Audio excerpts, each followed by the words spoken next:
last part. Here we go. Alright, so the quote that was mentioned is actually from Revelation 22:2. In the midst of the street of it, on the other side of the river, was there a tree of life, which bare 12 manner fruits, and yielded her fruit every month, and the leaves of the tree were for the healing of nations. Well, so it is a quote directly from the Bible. And there's a lot of different ways that different people interpret it. So it's hard to know exactly what the meaning of that could be. But did it come from the Bible? It did come from the Bible, yes. Ooh. From Revelation. Well, Lindsey with the win. Wait, what is the story of Revelation? Revelation is basically just like this end times and like what to expect. What to expect from the end times and what's going to come out of it, kind of. Which it fits really well because it's like we talked about. What's the next step for Montauk and these hobos, not these intellectuals? Like how are they going to move forward? And that's perfect. Right. It's like this is very similar to the Bible, all the way through. It's kind of interesting though that the hobos, if you will, are the people that are intellectual. It seems like it would be opposite nowadays. We're talking about. Yeah, I'm good. Okay. Right, because we always think knowledge is power, but what if it's not really always power? You know? Which is actually kind of scary, because that's what a lot of people think these days. I personally think that too. Like, you know, you won't maybe always have the ability in your body to do all these things like amazing sports and all that. Not saying discrediting those people at all, but if you have knowledge in your brain, you know, that can usually last you a long time or something like that. But it's not always so, I guess, in society. We've been talking a lot about the end. How about we go back to that meeting? Let's do it. Let's go back to the first. What's so funny, Christopher? I was like, let's do it. And then that was funny. It was a pleasure to burn. That in itself, that's an interesting start. Yeah. Chris, if you're gonna make jokes, we're trying to focus. This is for a big grade. Yeah. Okay. And like from the start, we're in Montauk's mind. Yeah. So he starts off the book entirely swayed and biased by society. He's a firefighter. He loves his job. He doesn't even really understand why he's doing it. But at first he does. He talks about it. I enjoy how the book is written in past tense throughout the entire book. It's not present like it's currently happening. It's almost like the whole book is Montauk reflecting back on this is what I was before, but this is who I am now. Oh my God! I didn't even realize it's all in past tense. It's all in past tense. That's a very big point. And then I just checked all this out, and it completely is. And it's almost like, and then the last line of the book is when we reach the city. And I feel like that's first person. Like he's at this exact moment in time where he reaches the end. He's reflecting on everything that just happened, and he's like, "That's the one I'll say for noon. When we reach the city." It's almost like it's a journal. It's like this whole book's a journal entry, yeah. And he's writing it. The last line's the present tense because it switches back because it's not for when we reach the city or when we reach the city. That could go on so you realize earlier too, like put people into action. Like the whole thing is just past tense. Like it was a pleasure to burn. Like back then I was stupid. It was like definitely when you first read it, you read it like it was a pleasure to burn. Like he's talking about why it's a good thing. But once you reach the end, you kind of go back and you're like, is he thinking this sarcastically? Or is he thinking this kind of bitterly, like, it was a pleasure to burn? Like, it used to be, but it's not anymore. So I found the part where it shifts. Where's that? On page 160. At the bottom, it changes. As soon as the bomb hits Montauk, it switches and it says that he's lying there. His eyes are gritted shut with dust. So it's kind of switching. It's almost like his, rebirth from the water isn't actually when he's in the river. It's almost like it's not until after the bomb drops. Because like you said, fire represents purity. So maybe in this book, instead of him being like personally coming out as a new man in the water, it's because of the fire. To kind of get that point across too. It's more like the water's his savior. It saves him from the dog. Like let's be real. Like he was about to get. I was about to get him. Oh yeah, for sure. Did you have something else to say? Do you mind if I ask a different question? Because I want to make Go sure I for fit mine in before the end. Yeah. So let me see. we kind of already said this, but it's kind of in a different light. So, do you think the author's tone towards Montauk's knowledge is positive or negative? He obviously thinks Montauk has some importance, hence him being the main character, but does he necessarily think he is smart? So, for instance, like, we know that Montauk has this knowledge now and realizes that it's important, but do you think necessarily, I guess, that the author's tone or attitude towards Montauk, do you think he would like him if he, like, met him? If Montauk was a real person and the author met who he created, do you think he would really like him, or do you think he views him kind of as dumb, like, why haven't you realized this? You know? Well, I don't think it's his fault entirely. Right, but that could also be how he thinks of Montauk, how he thinks of us as a society in the future, being blind to things. Is he mad at us? Is he angry with us? Does he believe in us? You know, does he have hope for us? Or does he think, I feel like it's more worry. He's more worried. He's completely worried, and it's like a warning. And like he's worried, and his warning to like the future. And Bradbury clearly sees that in the 1950s the world's advancing. Like there's a whole bunch of new technology. There's the space race. It's right after World War II. There's a bunch of consumerism boom, new automobiles. He sees that culture is moving away from people-centered interactions to more like materialism, and like everything's based on the house you own or the car you drive. So he's seeing that, like, if it's car today, if we're obsessed with clothes and cars today, tomorrow we're going to be completely absorbed with our television, and it's like a warning. Right, but does he have sympathy, or does he feel like we need to get rid of all these people in order to start a new generation of good? Because, like we said, fire is purity, and there's a burning and bombing of everything. So does he have sympathy for these people, or does he want an end to them fully, and then create a new generation? I feel like he's more sympathetic to the ones who are willing to open up their eyes. That's perfect. That was good, bro. I'm out of you. He's sympathetic. He's like, if you're willing to open your eyes, I like you. But if you're just going to be narrow-minded the whole time, you like have to go. Which I think is the whole point of killing off Mildred. Like, she had this chance to read the books. They had the books out in the open. She had the moment to read it, and she chose not to. Yes. Yes. Preach. Preach, girl. Okay, I'm hyped. Lindsey, what do you think? I can tell you got something. Oh no, I'm just thinking, I think that definitely makes sense, and I think, because you're talking about the consumerism thing too, perhaps he looks highly of Montauk. I mean, especially in the end, he goes out and lives with nothing. He ends up living in the woods, sitting on a chair, Goes from everything. Fire. Like he had it made in the city. He had it nice. And he liked it better when he was with the natural world. If you haven't noticed, like, I feel like his heart was kind of like, it's kind of like it took a breath, like, I can relax for a second, you know, like, you just breathe in that fresh air and you're out in the open and you're just like, you realize things when you're so caught up in society, you don't have time to sit back and literally think to yourself, what is happening with me, you know? I think definitely, like, he's very revolved around the things that are materialistic during the time, but if you go to the point on page, like, 143, where he's, like, in the river and all that stuff, he's thinking, like, all he wants is a cool glass of fresh milk, a few apples, and pears laid at the foot of the steps. That's all he wanted. I love pears. Some signs that the immense world would accept him and give him the long time he needed to think all the things that must be thought. Like, he's like, instead of wanting, he's not thinking like, oh, I want my house back, I want this back, I want this, and he's like, no, I just want milk and apple and pear. Like, that's all I ask. So I never thought of, like, all that simplicity like you did. Yeah, like, he just wanted something very simplistic and very, like, you know, like, for us, it's an everyday thing. Like, to want those things is no big deal, but at this time period, like, this is the first time, like, food like that is mentioned.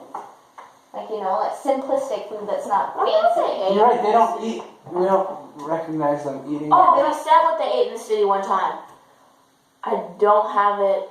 He was saying how they, it was like materialistic things that he was saying they ate. It was kind of like a metaphor. Like, it wasn't actually real. Yeah, I think they put all this fake stuff into their body. Right. Yeah. But Oh my gosh, I wish I had but the significance of them that we don't ever see them sitting down at a meal, and that's another Foster. idea. It's an important thing. Right, they don't break bread. There's no social interaction. And I'm surprised, based on the way the book is written in the introduction of Faber, that Faber and Montauk don't sit down for a They meal. drink together. They do. You're right. They share like They share spirits. whiskey. Whiskey. Yeah, whiskey. Whiskey. They drink We didn't see them sit down for a meal, but you're right. That's a form of communion, and that's the only time we see like a personal, like type interaction. And like in the book, How to Read Literature, like Professor, he talks like when you have a formal form of communion, it's going to end one of two ways. There's either going to be agreement or there's disagreement. So it's either going to be a good meal or it's a bad. In this case, like it's a bad situation revolving around them. But between them two, they have that connection. It's not like they depart on bad terms. There's hope. But it's just so significant how that's the only time we see like other And real eating. There's so little connect. It's such a sad book. It is. I never realized how sad and like you said, like terrifying it is until just now. Like it is truly just Depressing. yes. I have a chipper thing to share. I just realized though. Okay. Yeah. So Let's get some mood nice and we were talking about earlier whether or not we thought it was a good or a bad ending. But you mentioned the simplicity. On the same page, they talk about colors. So it's the pink light of the early morning, and then later on it talks about the greenery, the green darkness. And the rest of the book, they talk about just gray. Yeah, the rest of the book is grays and browns and blacks and whites. Like, it's all very... Those Beatles, the cars. Someone has a gray. Yeah, it's like, the sky was gray, or like the gray TV screens, the silver screens. It's like everything is just bland and monotonous way, and it's like, the eyes are open now, so everything is colored, it's beautiful. Colored is beautiful, yes. Jeez, Avery. I'm literally kidding. Okay, I'm sorry.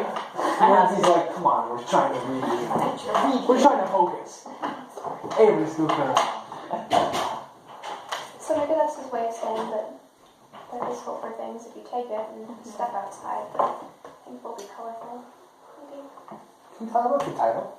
Yeah. That's an important part. We I should. feel like they never mention the words 451 in the book. Have you noticed that?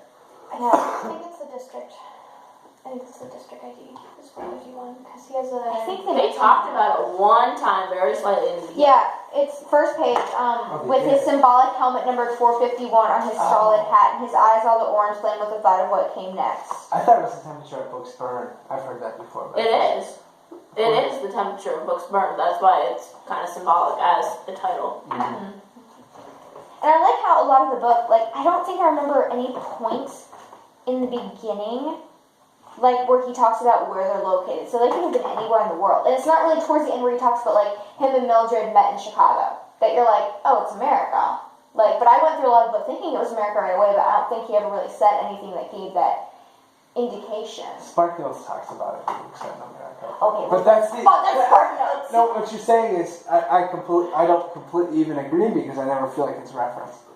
So they might just be assuming that, but I could totally see how it wouldn't be American. We can't always assume they're right. I know this doesn't really have a big purpose because obviously I'm sure a lot of the covers are different on different books, like a lot of them hardcover and all that.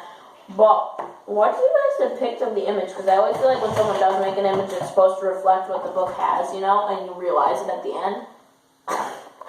Just so she can see the Smells of the wicked. Oh, she's gonna have a problem. Oh, But it's okay. it might be Miss Goldie. Right, stabbing. But I don't know. She said that. That was too good. Lindsey, you That was rock. too good. Oh my gosh. But I don't know. I don't really get it. Like, I think it's definitely Montauk. Is he sad? Like, Or is this? Ooh, I bet this is the police chief. He's read a bunch of books, and he knows, and he just and he's getting. It looks like he's getting torched right here. It's like he's full of knowledge, but he's just like either scared, and fearful of the government, or just can't share it, and like all the knowledge he has dies with him. I don't know. I just keep thinking, like, I know fire is supposed to be purity, but something deep down in me, I don't know what it is. I'm not even thinking straight about it, so I don't have a valid thing to say against it. But I feel like it's not necessarily purity. Why I don't don't know you why. fight with purity? Like, it's burning the knowledge. It's burning books. Like, I don't. It's the futuristic culture sense of purity. And purity for them is conformity. So when you burn books, it becomes pure and everything's conformed because there's no juxtaposing. Is that the word?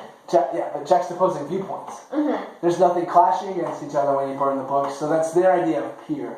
Then why do you think it ended in flames?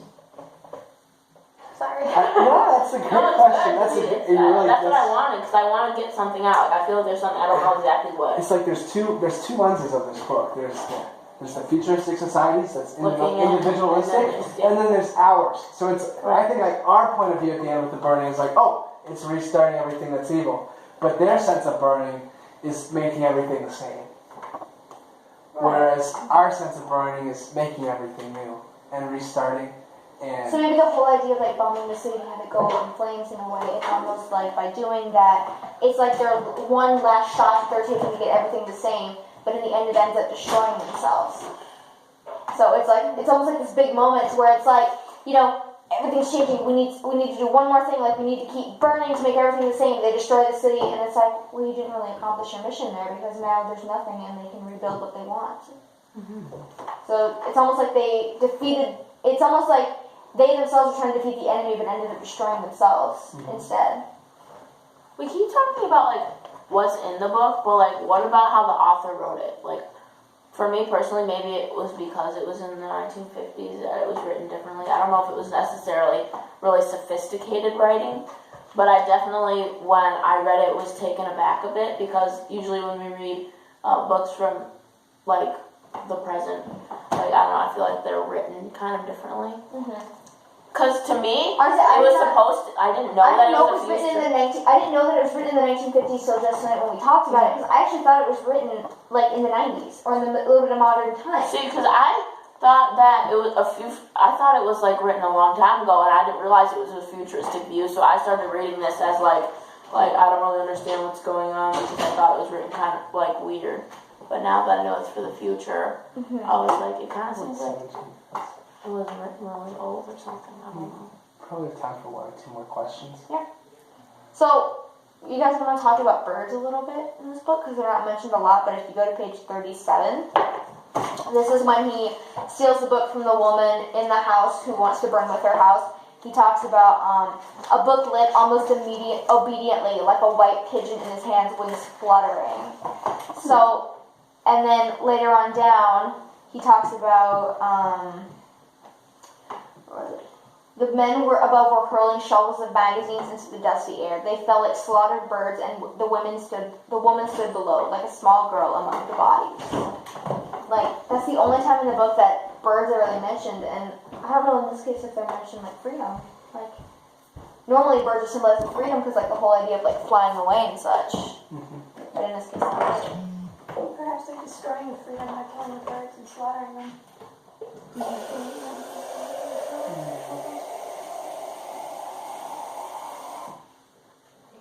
There's a lot of similes and stuff like that.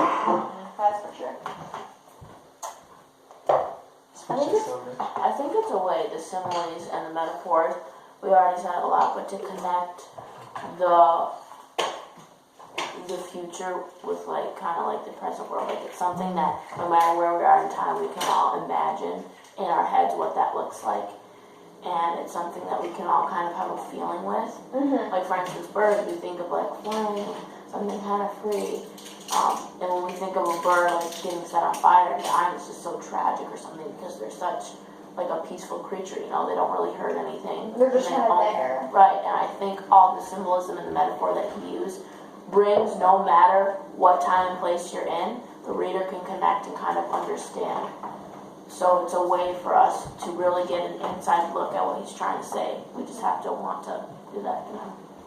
Anybody have like one last question to wrap it up? Possibly.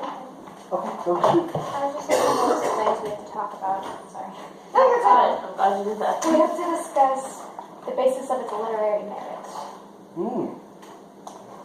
So like why it's considered to be such. Well, do we actually think that this is something this is literary merit? Yes. I mean, I genuinely think it is because there's just so much to talk about with it. Like, you know, I feel like you know how when you read a book you can tell like, okay, if they were asking me a question on the AP Lit test, could I answer it with this book? Like when I was reading this, I was like, you know, if they would have asked me a question I totally could have used this book to answer it. Yeah, me too. Like, I don't know how to describe it of how I know that it would have been a good choice, but There's, yeah. Right. Yeah, I'm just trying to, the thoughts. Okay, you go ahead. There's just so much we can relate to our society with this book, and use it as almost like a guide to how we can never let society come to this. Like, it's like a guide, like, you don't plop your kid, you don't throw your kids in front of the TV and just like to get them out. You spend time with them, you make meaningful impressions. Get outside. Teach them like the meanings of life. You don't let talk radio or talk not radio. Kids don't listen to the radio. Like kids shows or sports to determine like the values kids have. It should be parents should impress that on their children, Right. instead of letting society do that. And if we do that, like the world would be unique and everyone will be different and special. But if we let technology control our lives, everybody's going to be conformed. Definitely what's really good about this book is while it presents the story, it also like opens your mind a little bit, and it kind of makes you consider like this book can really change your viewpoint. Like you could read it like absolutely hating books and be forced to read this for a class, and you can still hate books after you finish it, but something in you is going to change a little because of this. Like this book's not, the characters aren't just going to change, and the story's not just going to change. It's really going to affect you and how you perceive things, and I think that's why it'd be considered good literary merit. Because, like, you can say, I'm changed because of this book because, and you could have so many different points to state, like, Right. this is why. Right. And like I said, like with the simile metaphor, like there's no way that at any point in time that you can't somehow connect with it and get something out of it. Like you said, there's so many things Right. that you can get out of it, whether it's to change or realize the things that are going on that are bad in the present, or to realize even what had happened in the past and how we can never let it come to that again or ever go to that. You know, every aspect of life, no matter where you are, it can bring something, it can give you some kind of information, Right. you know? Which is really cool that an author can do that now that I think about it. Like, Yeah. dang, Ray Bradbury for the win, okay? Completely. This has been a revolutionary book for me. Just in the past few days, I was like, I need to get off my phone more. So that I don't know if it's just because of this book, but I was on Twitter and I saw this thing about this app where it tracks your screen time on your phone. And I'm like, I need that. So like I'm trying to cut down on I was on my phone for 3 hours. I could have been doing a lot more useful things. And I just think it's so like, this book is really opening my eyes to like, there's so much more in the world than technology. There's like spend time with people, spend time with your family. It's almost like a cheesy ending, but at the same time, Right. like, it really makes you realize That's like, how this how goes. valuable it That's- actually is. Books don't often speak to me, but this one, This one is definitely on my to-buy list to be on my bookshelf. Like, any last thoughts, girls, or we're just about at the time if you want to go? I think we're at the time, so I think we're good. I feel good about this. I feel like I have a lot to write about in my essay. But I So. want to say more still. It's like so good. Awesome. Well, that was Fahrenheit 451. Give us a name, Miss Bilsey. That was our discussion. Thank you, Miss I Bilsey. think we earned that A.